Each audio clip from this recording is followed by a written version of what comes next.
নমস্কার বন্ধুরা, বিকেলের চায়ের সঙ্গে খাবার জন্য আজকে বানিয়ে আপনাদের দেখাচ্ছি কাবুলি চানা দিয়ে টিক্কি। তার জন্য লাগছে দেখুন, ছোলা সেদ্ধ, কাবুলি চানা সেদ্ধ করে নেওয়া আছে, লাগবে সেদ্ধ আলু, পেঁয়াজ, কাঁচা লঙ্কা কুচি, ধনেপাতা, একটুখানি লেবু নিয়েছি, একটু অল্প মোজারেলা চিজ, লাগবে চাট মশলা নিয়েছি, একটু আমচুর পাউডার আর সামান্য ভাজা নেব, জিরে জিরে গুঁড়ো নেব। ব্যাস, এতেই আমাদের হয়ে যাবে। আমি এবার এটাকে ম্যাশ করে নিচ্ছি। চাইলে এটাকে মিক্সিতেও ঘুরিয়ে নিতে পারেন, কিন্তু একদম পেস্ট করে নেব না, সেই জন্য আমি অল্প করে এটাকে আগে একটুখানি ম্যাশ করে নিচ্ছি। চানা ভালো করে ম্যাশ করে নেওয়া হয়ে গেছে। এবার সেদ্ধ আলু ভালো করে এর মধ্যে মিশিয়ে দেব, আর দেব কুচনো পেঁয়াজ। একটা বড় পেঁয়াজ আমি নিয়েছি, ঝাল যেরকম খাবেন সেই হিসাবে দেবেন। এখানে আছে কাঁচা লঙ্কা, আছে কুচনো ধনেপাতা, 1/4 লেবু আছে, সেই লেবুটাকেও চিপে দিয়ে দিচ্ছি।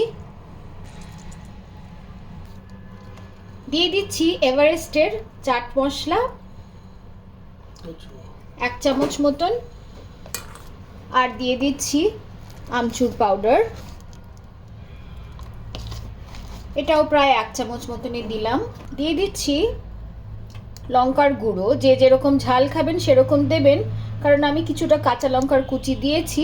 আচ্ছা, দিয়ে দিচ্ছি একটুখানি মোজারেলা চিজ, যেটা আমি নিয়েছিলাম গ্রেট করে নিয়ে, আর সামান্য আমি জিরে এমনি শুধু খোলায় ভেজে গুঁড়ো করে রেখেছিলাম, সেটা ভাজা জিরের গুঁড়োটা দিয়ে দিলাম। আর সব শেষে দেব স্বাদ অনুযায়ী নুন। এই সব কিছু দিয়ে এবার খুব ভালো করে এটাকে আমি মিক্স করে নেব। এটা এবার আমাকে হাত ব্যবহার করতে হবে, আপনারা জানেন এটা হাত দিয়ে ভালো করে না মাখলে খুব একটা ভালোভাবে এটা মিক্স হবে না।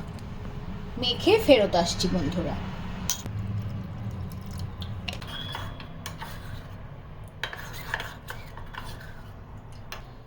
বন্ধুরা, মিক্সচার থেকে আমি গোল গোল এরকম বড়ার আকারে তৈরি করে রেখেছি। এগুলোকে জাস্ট টিক্কির মতন ফ্ল্যাট শেপ এরকম দিয়ে, এরকম জাস্ট টিক্কির মতন এরকম ফ্ল্যাট শেপ দিয়ে নেব।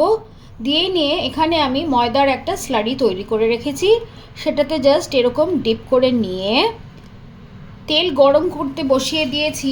এই গরম তেলে জাস্ট আমি অল্পই তেল আছে, এখানে আমি এটা বসিয়ে দিলাম। একইভাবে গোল গোল যেগুলো আমি বল করে রেখেছি সেগুলোকে এরকম টিক্কির শেপ দিয়ে নেব। টিক্কির শেপ দিয়ে জাস্ট এই ময়দা আর কর্নফ্লাওয়ারের স্লারি যেটা তৈরি করে রেখেছি এতে ডিপ করে নিয়ে আমি তেলে দিয়ে দেব। দেখতে পাচ্ছেন বন্ধুরা, আমি কড়াইতে সমস্ত টিক্কিগুলো ভাজতে দিয়ে দিয়েছি। আমি এখন এগুলো পাল্টে দেব না, একটা সাইড খুব ভালো করে হয়ে গেলে পরে তবেই আমি এগুলো উল্টাবো, একটা হয়ে যাক। একটা দিক ভালো করে ভাজা হয়ে গেছে বন্ধুরা, দেখতে পাচ্ছেন আমি একটা দিক আস্তে আস্তে করে এরকম উল্টে দিয়েছি।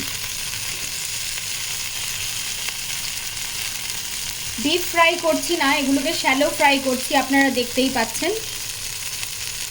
সুতরাং একটা দিক হয়ে গেলে খুব ভালো করে তারপরেই অন্য দিক। একটা দিক ফ্রাই করতে মোটামুটি প্রায় 2 থেকে 3 মিনিট সময় আমার লাগছে, হয়ে গেলে তবেই আমি অন্য দিকটা উল্টে দেব।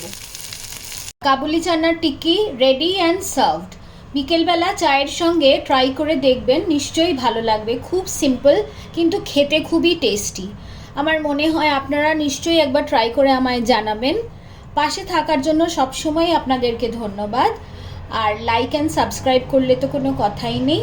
বন্ধুদের সঙ্গে শেয়ার করবেন রেসিপিটা। আর ভিডিওটা দেখার জন্য আপনাদেরকে অনেক অনেক ধন্যবাদ। সবাই খুব ভালো থাকবেন। অনেক অনেক ধন্যবাদ বন্ধুরা।